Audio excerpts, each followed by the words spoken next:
a la Escuela de Formación y Educación Política del PRD 2021 con el tema del módulo 6, Democracia, Autoritarismo y Populismo en México. Les presento muy brevemente la estructura del tema de democracia para saber por dónde vamos a avanzar.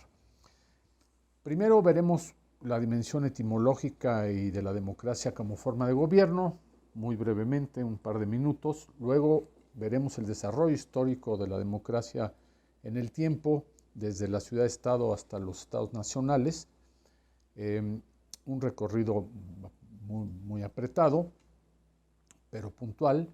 Luego veremos unas definiciones mínimas de democracia, que es un asunto complejo, porque no hay un consenso total en lo que caracteriza a la democracia, pero hay un grado de avance muy importante. ¿Cuáles son los requisitos para que un sistema político sea catalogado o sea calificado como democrático? También hay un avance importante. Hay varios modelos de democracia, eso hay que señalarlo, y finalmente el vínculo indisoluble o para muchos evidente, obvio, entre democracia y participación ciudadana. Y cerrar con la democracia en México, transición y cambio político. Ese es el bloque que vamos a revisar rápidamente a partir de ya. Y comienzo con el punto 1, la dimensión etimológica y la democracia como forma de gobierno. Decía al respecto Winston Churchill, quien se desempeñó, como ustedes recuerdan, como primer ministro en el Reino Unido entre 1940 y 45 durante la Segunda Guerra Mundial, en una de sus frases célebres, que la democracia es el peor sistema de gobierno, a excepción de todos los demás que se han inventado. Esto creo que recoge una tradición muy antigua, de varios siglos, señalando que de las formas de gobierno, pasando desde las monarquías, las autarquías, las monarquías constitucionales, las monarquías absolutas, las formas primigenias de la democracia en el periodo clásico de Grecia y Roma, hasta la irrupción de los modelos democráticos de la Europa central, con desde luego la Revolución Inglesa, la Revolución Norteamericana en América y la Revolución Francesa, constituirían pues los antecedentes de esta frase célebre de Abraham Lincoln, promulgada en su discurso de Gettysburg, que quiero citar, además de la de Winston Churchill, de 1863, prácticamente contemporánea de la época de la Reforma en México. Y Lincoln lo planteó así: el gobierno del pueblo, por el pueblo, para el pueblo, jamás desaparezca de la tierra. Esta es otra manera sintética de comentar por qué la democracia se ha mantenido en ese lugar tan importante en los últimos 4 siglos, si lo quieren, desde el siglo XVII hasta el día de hoy, porque resurge, a propósito de esto, del origen, la democracia renace con el Renacimiento, valga la redundancia, con el periodo conocido como el Renacimiento, después del siglo XVI, ya en el siglo XVII, con la gloriosa Revolución Inglesa de 1648, y desde luego la Revolución Norteamericana, la promulgación de su Constitución, y la Revolución Francesa de 1789. Pero en términos etimológicos, digamos, todos sabemos que está compuesta de esta idea del poder del pueblo, donde kratos significa poder y el demos, el pueblo. Entonces es una forma, es una utopía que se construyó conceptualmente desde el siglo V antes de Cristo en la República Romana y y en la experiencia de la fundación de la ciudad-estado de Grecia en Atenas, que es con lo que nos conocemos como el periodo clásico. Dos cosas muy breves sobre eso. Como punto de partida, el tema de la democracia como forma de gobierno desde el periodo clásico, que insisto abarca Grecia y Roma, y después se interrumpe por la Edad Media, prácticamente 4 o 5 siglos, y es recuperada hasta principios del siglo XVII como forma de gobierno. Nos referimos aquí a la democracia como forma de gobierno, desde luego. No vamos más allá de esta concepción, sino de una forma de organización y de participación de la sociedad en el funcionamiento y la constitución del poder público. Es necesario responder dos preguntas que vienen de la tradición aristotélica o inclusive alguien diría de Platón, como Aristóteles como discípulo de Platón, que son centrales y que hoy siguen jugando un papel importantísimo. ¿Quién gobierna? ¿Uno, pocos o muchos? Podría ser la respuesta. ¿Y cómo gobierna? Es decir, aquellos designados por la respuesta a la primera pregunta del quién gobierna, ¿no? Esta es una tradición aristotélica. Aristóteles se preocupó, como muchos otros pensadores, desde la filosofía política, luego sociólogos políticos, después ya politólogos, sobre qué es lo que encarna la esencia de un gobierno democrático. Y creo que esto estaba planteado con mucha claridad desde la época antigua. La democracia es como poder político, es fundamentalmente el ejercicio del pueblo, aunque el concepto del pueblo vaya cambiando desde la época clásica hasta el siglo XXI y vaya adquiriendo acepciones diferentes. Pero la esencia, la raíz se mantiene, es el poder político del pueblo, que lo vamos a vivir con toda claridad cuando se derrotan a las monarquías absolutas y se instauran las monarquías constitucionales, y se dice con toda claridad a partir de Rousseau, de Hobbes, desde luego, y de otros pensadores, de Montesquieu, que la soberanía reside esencial y originariamente en el pueblo. Esto es lo que cambia, lo que da el viraje de la época anterior a lo que eran los regímenes no democráticos y lo que entendemos el día de hoy por democracia. Lo que vamos a vivir en adelante es simplemente la expansión, la progresividad de la ampliación del derecho al sufragio, de la definición de la condición de ciudadano y de las responsabilidades y las obligaciones de este cuerpo que llamamos en alguna ocasión pueblo y otras veces de manera más actual los ciudadanos como el conjunto del cuerpo del pueblo o como condición jurídica constitucional, ¿no? Tenemos estas dos preguntas: ¿quién gobierna? Uno, pocos o muchos, y cómo gobierna. Es decir, estas son las preguntas que van a acompañar a todos los modelos democráticos desde el siglo XVII, pasando por el XVIII, el XIX, el XX y llegando al XXI. Las dos cosas que quería decir sobre esto para avanzar. Hay dos palabras que nos remiten al origen etimológico y su vínculo con la democracia. El de isonomia, que es el más hermoso, y que tiene que ver con la utilización de un concepto, de un término, para referirse a la igualdad de los ciudadanos frente a la ley, ¿no?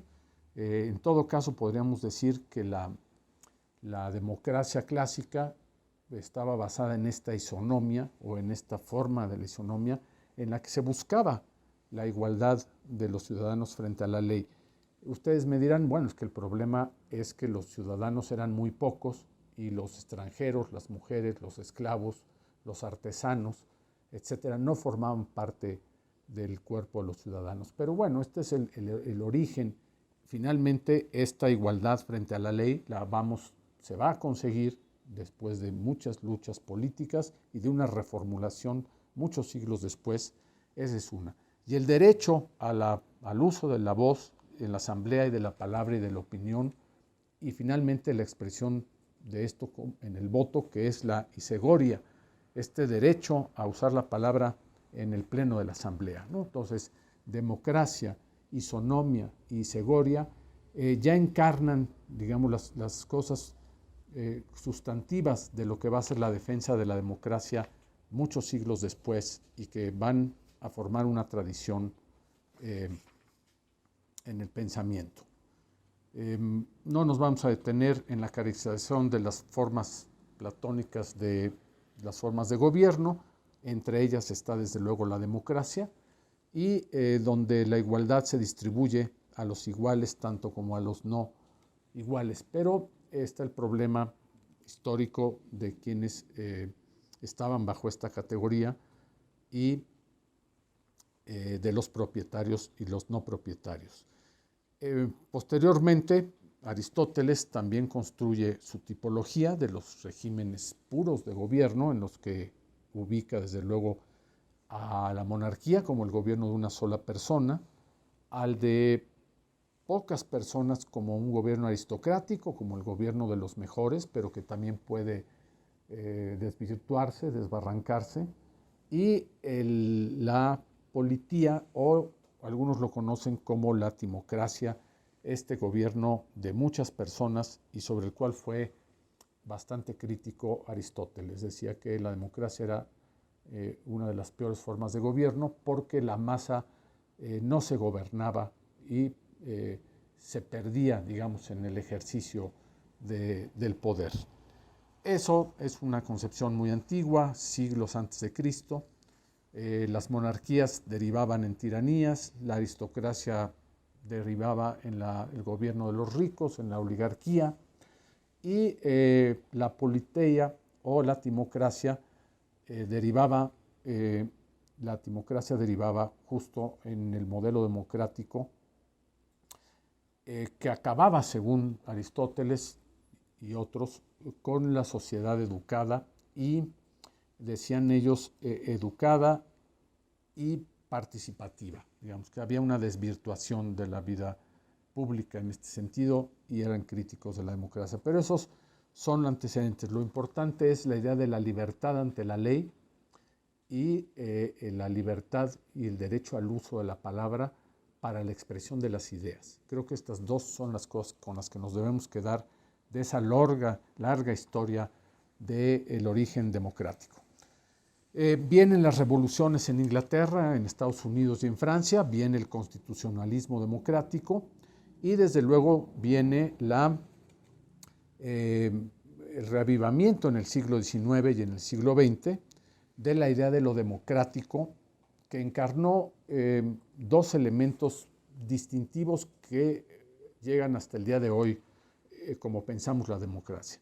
Uno es el constitucionalismo, como la adopción de constituciones que limitan el poder de los monarcas o bien que llaman a la institución, a la construcción de las repúblicas. Esto lo vivimos nosotros en el periodo con Maximiliano y con la defensa de la República en México entre 1854 y 1867, y lo vivimos también en la época de la independencia con respecto a instituir una república que no tuviera que ver políticamente con la dependencia de Europa. Otro fue la expansión del derecho igualitario al sufragio. Esto sería un tercer elemento de los que ya señalé, de los dos primeros, el de la libertad y la igualdad ante la ley y el derecho al uso de la palabra, que implica desde luego el derecho a la libre expresión, esto que va a ser una constante en el diseño de las democracias, independientemente del modelo que las caractericen, será la libertad para la organización, para el pensamiento, para la circulación, la igualdad ante la ley y ante los derechos, desde luego, al uso de la capacidad de la expresión de las ideas y de las preferencias y de no ser sancionado, castigado o requerido por ello, que vienen desde esta época antigua. Y por eso siempre es importante retomar los orígenes de la democracia como forma de gobierno, apelando a estas cosas tan lejanas como Grecia y como las revoluciones francesa y norteamericana y inglesa. En todo caso, lo que va a abarcar esta expansión del derecho igualitario al sufragio, que va a ser la columna vertebral en el caso particularmente de México, cuando se logra el voto para las mujeres en 1953 por primera vez, ya muy entrado el siglo XX, y la ampliación del sufragio a los cada vez más jóvenes, ¿no? A los migrantes o a los residentes mexicanos en el extranjero, etcétera. Hay una ampliación, hay una línea ahí de la historia de la democracia como la ampliación del derecho al sufragio y la defensa, insisto, de la libertad para muchas cosas y de la igualdad, que son los ejes rectores, los tres elementos rectores de esto. Ha habido olas de democratización en el mundo, ha habido olas progresistas y otras regresivas, pero el día de hoy tenemos a la mayor parte del globo, de los millones, miles de millones de habitantes en el globo, viviendo más sobre formas de gobierno democráticas que autoritarias o, en su peor deformación, totalitarias, ¿no? Esto es un dato muy importante. Vamos a revisar dos definiciones muy puntuales y muy útiles de democracia, una de un economista austriaco que es Schumpeter, alguno de ustedes probablemente lo habrá escuchado, y dice Schumpeter que la democracia es un método, la democracia es un método en la conformación constitucional para llegar a decisiones políticas, en el cual algunas personas adquieren el poder de decidir mediante una lucha competitiva por el voto. Esta es una definición clásica, se utiliza, genérica y expresa muy bien lo que acabamos de decir hace un momento. Para adentrarse en el estudio de este fenómeno de la democracia es necesario tener, como decía yo, una definición mínima u operacional del concepto de democracia.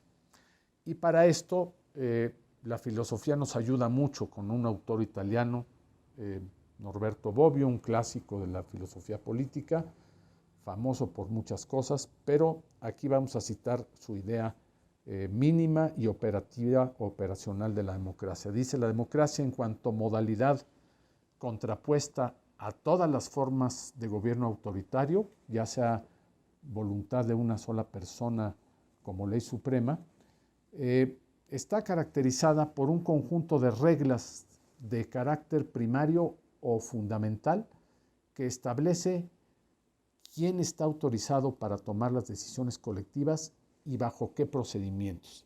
Es un poco Aristóteles reformulado.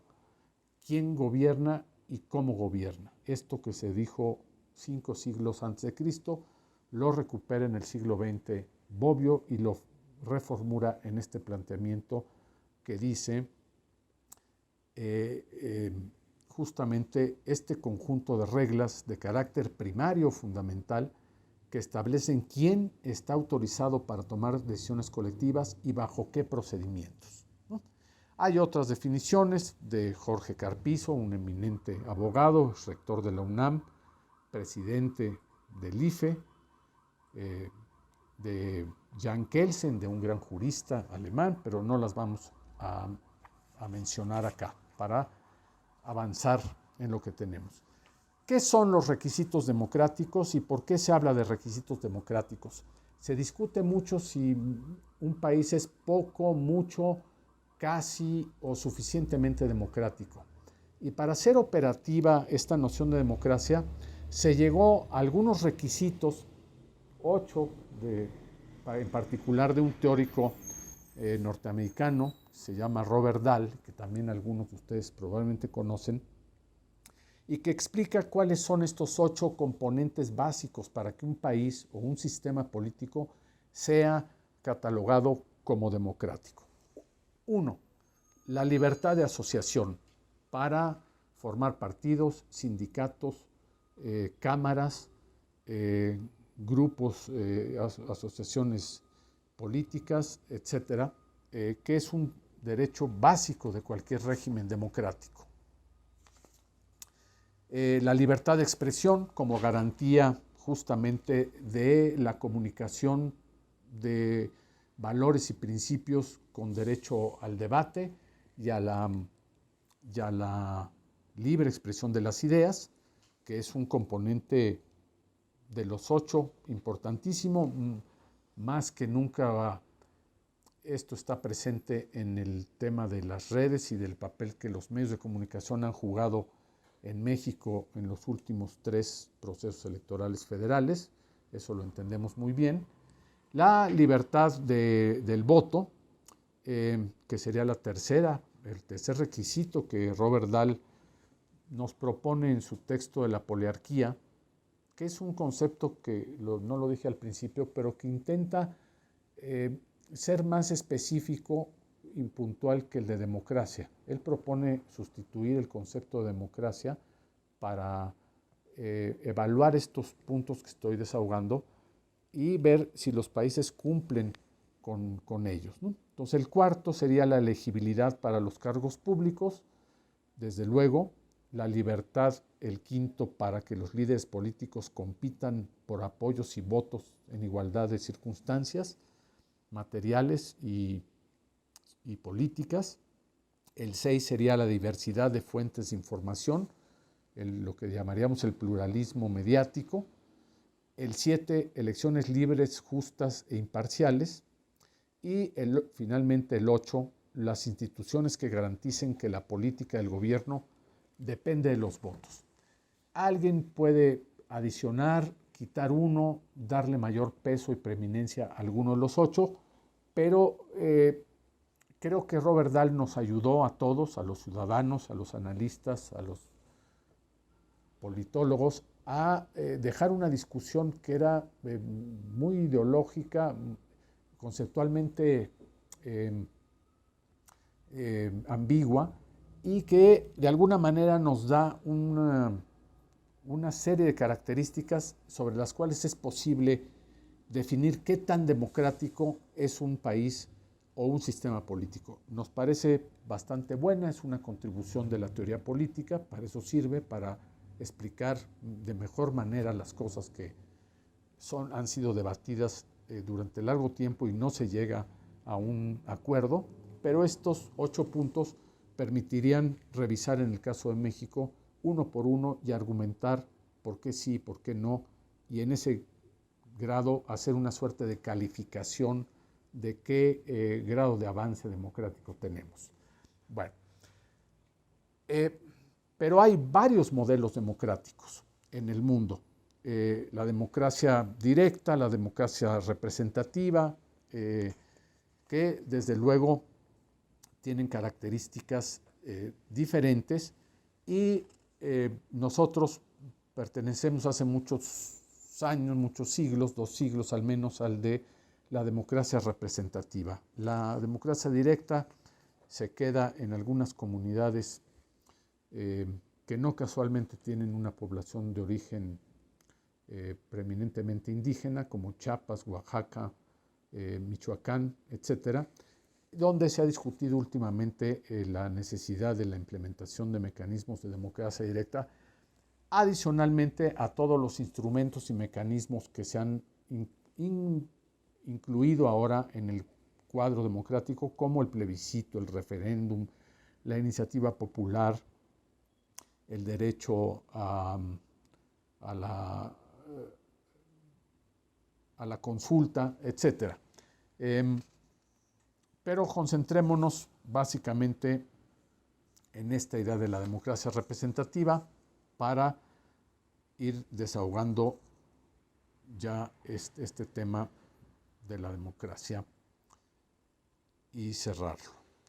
De nuevo, nuestro filósofo político Bobbio, Norberto Bobbio, nos ilustra en este camino. Señala históricamente Bobbio que esta democracia representativa se fue consolidando en el modelo de la representación a partir de los movimientos constitucionalistas que señalaba yo de las primeras décadas del siglo XIX, a través de dos vertientes indiscutibles. Una, la ampliación del derecho del voto hasta llegar al sufragio universal, que lo habíamos mencionado, y dos, el avance del asociacionismo político que formó, a final de cuentas, a los partidos políticos modernos. Esto es lo que ayuda a explicar, junto con la libertad como una condición necesaria, junto con el derecho, la consolidación de los derechos político-electorales o la ampliación de estos derechos, a caracterizar la democracia representativa sin desconocer que existen estos elementos nuevos de los instrumentos de participación ciudadana directa que se les conoce como tales, ¿no? Me faltó decir, porque lo perdí en la memoria, la revocación del mandato. Mencioné el referéndum, el plebiscito, la iniciativa popular y la consulta popular. Pero estos son mecanismos que acompañan y mejoran, digamos, el diseño de la democracia representativa moderna, incorporando estos elementos de carácter consultivo y participativo.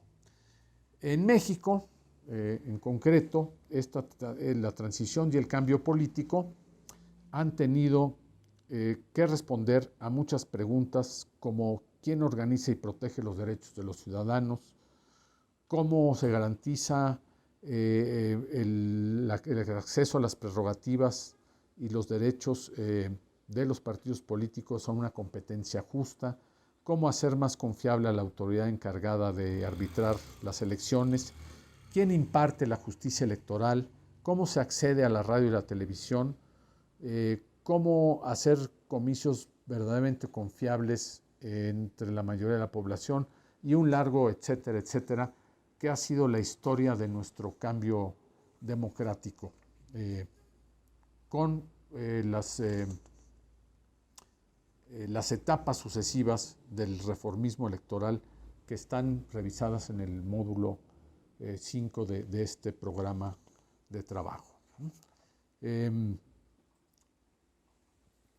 Nos queda un poco tiempo para precisar esto. No da tiempo de caracterizar a las reformas electorales con cada una de sus cualidades, pero digamos categóricamente que el eje del cambio político en este país ha pasado por un modelo de negociación política que tiene como mesa principal el de la reforma político-electoral y que no se puede explicar el estado actual del desarrollo democrático de México con los problemas y los avances que tiene sin ir al expediente y a la historia de las reformas electorales y la negociación entre los actores políticos, los partidos y los diferentes gobiernos que han encabezado el gobierno de la República en el país. Los momentos que marcaron el proceso de la transición democrática están claramente referidos a la apertura democrática después del movimiento estudiantil del 68 y a partir, desde luego, de la apertura y el ingreso de los partidos fundamentalmente de la izquierda que estaban en la clandestinidad y que optaron por la vía de la participación electoral en el marco legal al que se les convocó a partir de la LOPE, de la Ley Federal de Instituciones y Procedimientos Electorales de 1977, hasta llegar a la gran reforma del 2014. Esto es lo que tendríamos en el en el panorama. Falta señalar muchas cosas de carácter histórico sobre la historia de la democracia, no solo la democracia electoral, sino la democracia social, que pasa por luchas sindicales, de grupos estudiantiles, de grupos de profesionistas como los médicos o laborales como los ferrocarrileros, etcétera. Todo eso también constituye parte de la historia de la democracia mexicana, pero visto con otro lente, con otra mirada, desde una perspectiva más sociológica que va de lo social al cambio político. Y esta que hemos intentado ofrecer en estos pocos minutos es una directamente ligada a el tema de la reforma y la transición electoral en el país. Entonces, con eso concluiríamos esta primera parte del módulo 6